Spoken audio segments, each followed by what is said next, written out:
네, 안녕하세요. 6월 7일, 화요일입니다. 또 새로운 한 주가 시작이 되었습니다. 일단 이번 주는, 가장 큰 이슈, 일단은 10일 날 발표될 미국 소비자 물가 지수, 그게 좀 가장 중요한 부분입니다. 일단 어제 미 3대 지수는 모두 상승으로는 일단은 마무리가 되었습니다. 다우가 0.05%, 그리고 나스닥 0.4%대, S&P 500 또한 0.31%대에서 모두 상승으로는 마무리가 되었는데요. 어제 일단 미 선물이 1.34%대까지 1.5%대까지 갔었는데 그죠? 일단 미 선물 상승 대비해서는 조금 상승폭이 둔화가 되었습니다. 유럽 증시 영국 1%, 프랑스 0.98, 독일 1.34%대에서 모두 상승으로 마감이 되었고요. 어제 일단 우리 국내 증시는 6월 6일 현충일 부분으로 휴장이었죠. 아시아 증시 대부분 또 상승으로 마무리가 되었습니다. 일본 니케이 0.56%대, 그리고 중국 상해 1.28, 그리고 홍콩 항생 2.7%대에서 중국 증시가 많이 상승으로 마무리가 되었는데요. 일단 중국 상하이 그리고 베이징 봉쇄 완화에 경기 부양책 또 이슈 부분으로 해서 중국 증시가 많이 급등세로 마무리가 되었습니다. 일단 우리 국내 증시도 그저 조금 상승으로 진행이 될 마감인데 상승 가능성이 훨씬 더 많이 있는 상황이죠. 네, 현재 미 선물은 약간 약보합 정도로 진행이 되고 있습니다. 다우가 0.08, 그리고 S&P 500 0.1%, 그리고 나스닥 0.16%대에서 약간 약보합으로 진행 중에 있고요. 뉴욕 증시, 국채금리 상승에도 불구하고 중국 봉쇄 완화에 상승을 했다라고 합니다. 그래서 어제 일단은 상하이 베이징 봉쇄 완화에다가 또 경기 부양책 몇백조, 몇천조 이야기가 나오고 있는 상황인데요. 어제 일단은 미 증시 상승 원인, 중국의 코로나19 봉쇄 완화 소식이 미국 시장의 상승 모멘텀이 되었다. 중국 상하이시가 봉쇄를 풀었고 사실상 중봉쇄 상태에 있던 베이징의 일부 지역을 제외하고 식당 내 식사도 허용하기로 시작했다. 중국 정부가 뉴욕 증시에 상장된 기술 기업에 대한 조사를 종료할 것이라는 소식 또한 투자 심리를 자극을 했다고 합니다. 그래서 아까 말씀드린 대로 이번 주 일단은 10일 날 발표될 소비자 물가지수, 이때까지는 그저 조금 다시 좀 관망세가 나오지 않을까라고 이야기를 하고 있습니다. 반면 또 10년물 국채 금리는 3%를 넘어서면서 투자들의 투자 심리를 짓눌렀다라고 하네요. 네, 아무튼 서로 지표가 서로 엇갈리고 있는 상황인데 그죠? 일단은 가장 중요한 소비자 물가 지수, 10일 날 발표될 CPI 지수가 가장 중요한 상황이고, 봉쇄 풀자 되살아난 투심에서 상하이 지수 3200선 어제 탈환했다라고 합니다. 일단은 중국, 상하이 베이징 봉쇄 완화 부분이었고, 중국 상하이 봉쇄 해제에 희비가 엇갈린다고 합니다. 철강 가격은 다시 꿈틀대기 시작하고 있고, 또 우리 조선업종은 또 중국이 또 경쟁사죠. 조선업은 또 긴장을 하고 있다고 합니다. 중국 상하이가 65일 만에 봉쇄 해제를 선언하고 경제 정상화를 시도하면서 중국 시장에 대한 민감한 국내 업계도 촉각을 곤두세우고 있다. 철강업계는 중국 경기 부양으로 인한 국제 철강제 가격이 상승할 것이라는 기대감을 보인 반면, 조선업계는 중국 조선업 재개로 긴장감이 감도는 분위기다라고 합니다. 그래서 철강주는 약간 호재고, 그죠? 조선업은 또 약간 또 악재 부분을 적용할 수 있죠. 코로나 봉쇄로 경제 무너지더니 중국 150조 투입해서 초강수를 뒀다라고 해서 봉쇄 완화와 동시에 일단은 경제 자체가 좀 많이 안 좋아졌죠. 해서 경기 부양책 부분으로 150조 원을 투자하기로 했다고 합니다. 일단 몇 주 전에 그죠, 리크창 총리 이렇게 봉쇄 완화 정책만으로는 어렵다라고 또 경제 부양시켜야 된다라고 또 이야기를 했던 사항이 있는데요. 중국 상하이가 이달 들어 봉쇄를 풀기 시작했습니다. 중국이 펼친 제로 코로나 정책은 경제 사회에 미친 영향이 적잖이 컸습니다. 방역을 뒤로 하고 중국은 다시 경제에 초점을 맞추고 있습니다. 정부 정책 방향이 방역 강화에서 경기 부양으로 빠르게 선회를 하고 있다고 합니다. 그래서 일단은 올해 초였죠. 이번 달 초, 리크창 총리가 또 이야기를 했던 사항이었고, 조건 흥행 기대감에 롯데쇼핑 또 점핑하나 해서 일단 지난주 금요일 날 그죠, 롯데쇼핑이 7, 8%대에서 급등으로 마무리가 된 걸로 알고 있습니다. 그래서 또 탑건 매브릭 나오죠. 대형 기대작 이슈 부분으로 조금 영화 관련 쪽 또 부분이 좀 좋은 실적을 보이지 않을까라고 전망을 하고 있습니다.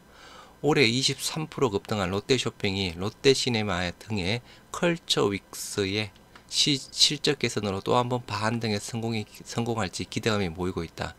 리오프닝 수혜뿐만 아니라 탑건 매브릭 등 대형작 개봉에 따른 이익 지체력 개선이 기대된다라고 합니다. 그래서 적자폭도 많이 줄었다고 하고요. 일단 지난 3일 내 8%대 급등을 했고, 특히 올해 하반기 롯데쇼핑은 컬처 윅스의 실적 개선에 따라 상승세를 이어갈 것으로 전망이 되고 있다고 합니다. 지난해 1300억대 영업적자를 기록했는데 올해 적자폭이 400억 수준으로 대폭 줄어들 것이다 라고 이야기를 하고 있고, 또 아무튼 리오프닝 부분으로 영화 대형 기대작 그리고 취식 영화관 내 일단 또 취식이 가능한 부분도 일단 손익분기점 달성 5월 달에는 성공했을 것이다 라고 보고 있습니다.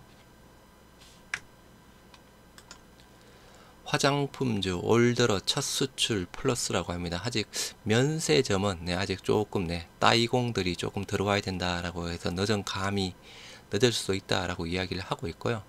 화장품 수출이 올해 들어 첫 플러스 성장을 이뤘다. 상반기에는 코로나19와 물류대란으로 중국 화장품 시장이 위축되었지만 하반기에는 화장품 기업들의 숨통이 트일 것으로 기대된다며, 다만 중국 따이공들의 발이 여전히 묶여 면세점 매출 비중이 높은 LG건강은 실적 부진이 이어질 전망이다 라고 하고 있습니다. 그래서 전체적으로 일단 아까 보셨다시피 중국 상하이 베이징 봉쇄 완화되어 그 경기 부양 또 시작이 되고 있는 상황이죠.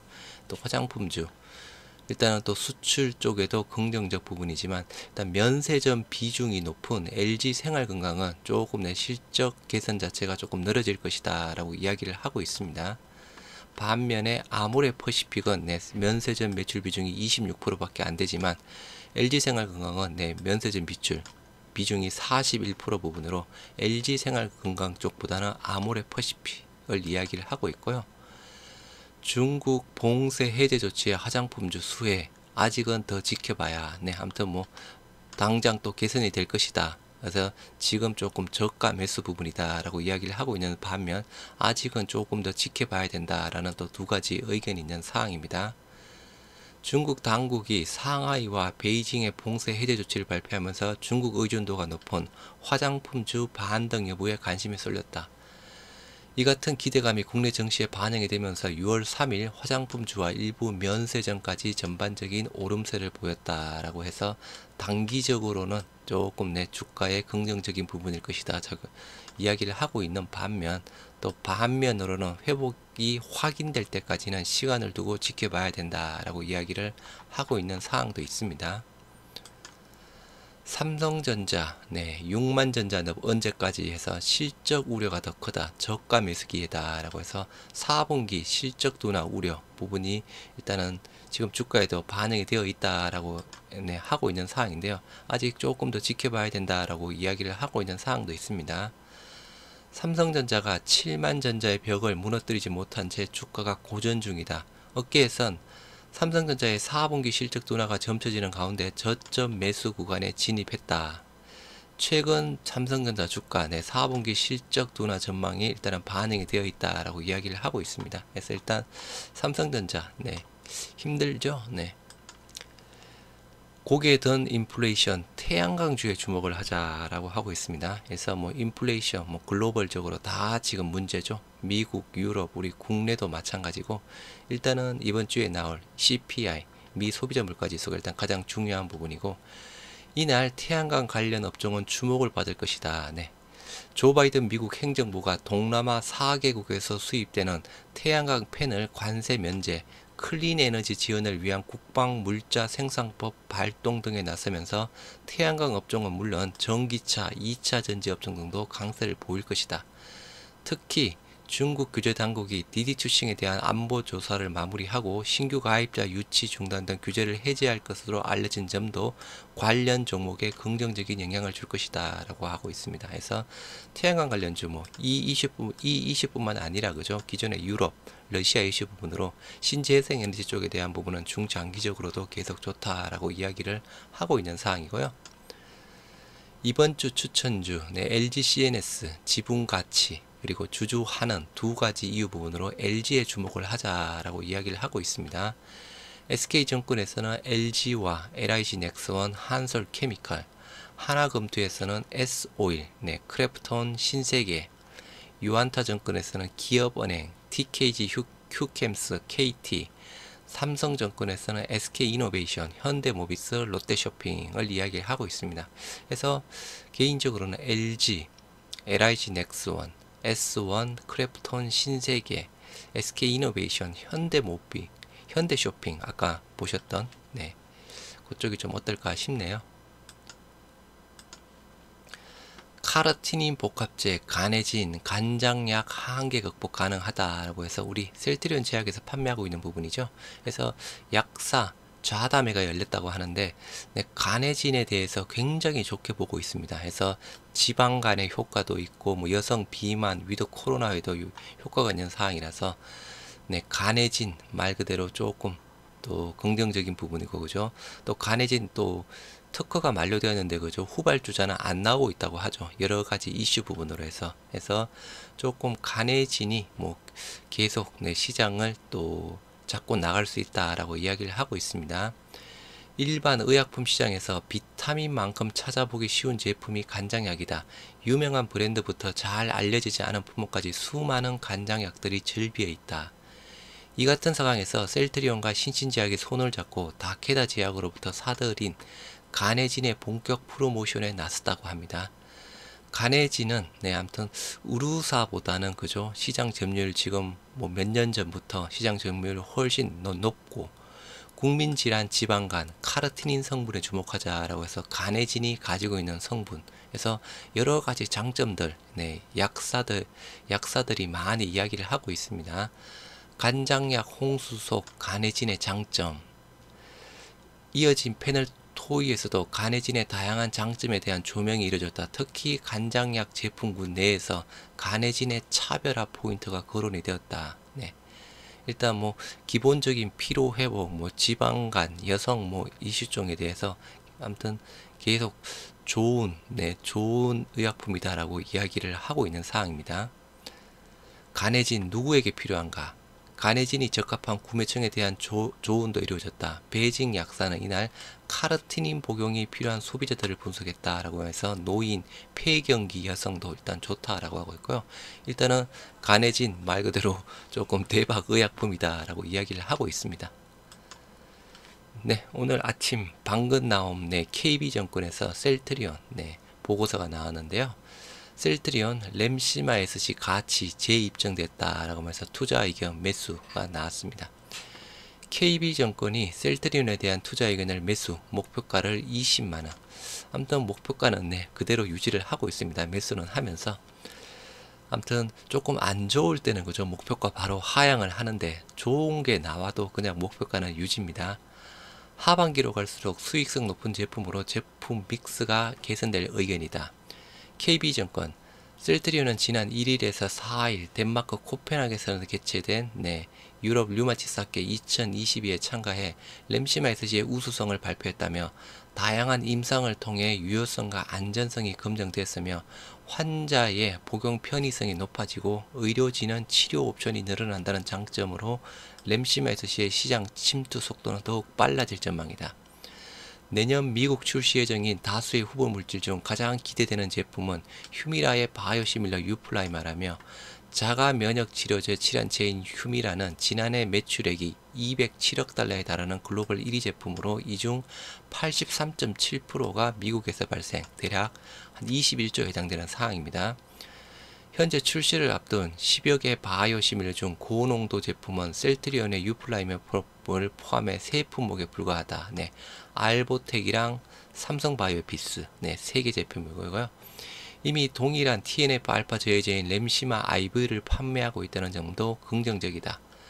유플라이마, 램시마 SC, 스텔라라 바이오시밀러, 아일리아 바이오시밀러의 초도 매출이 하반기부터 발생할 예정이라며 수율 개선 작업을 마친 트룩시마의 생산이 본격화할 예정이 투자 포인트가 될 것이다 라고 해서 그죠. 2023년에 미국의 유플라이마, 램시마 SC, 스텔라라, 아일리아 4개가 출시 지금 목표를 가지고 있는 사항이라서 그죠. 셀트리온 쪽에서는 셀키양으로 초도 매출이 발생할 가능성이 높은 사항이죠. 그래서 이러한 이슈 부분으로 KB증권에서는 셀트리온 매수 의견은 제시를 하면서도 목표가는 똑같이 그냥 20만원 유지를 하고 있는 사항입니다. 아무튼 아까 다시 말씀드린 대로 그죠. 뭔가 조금만 안 좋으면 꼬투리 잡아서 목표가 하향하면서 좋은 소식이 나와도 목표가는 그대로 유지가 되는 사항입니다. 일단 미 증시 모두 일단 상승세로 마무리가 되었고 그죠. 어제 아시아 증시 또한 모두 상승세로 마무리되었죠. 유럽 증시 또한 마찬가지. 일단은 국내 증시 어제 휴장이었지만 조금 상승으로는 출발할 것 같습니다. 또 마감 때까지는 되어봐야 되는 상황이고 그죠. 일단은 미 선물은 약보합에서 여전히 진행 중에 있습니다. 새로운 한 주 또 오늘도 모두 화이팅 하시기 바랍니다. 감사합니다.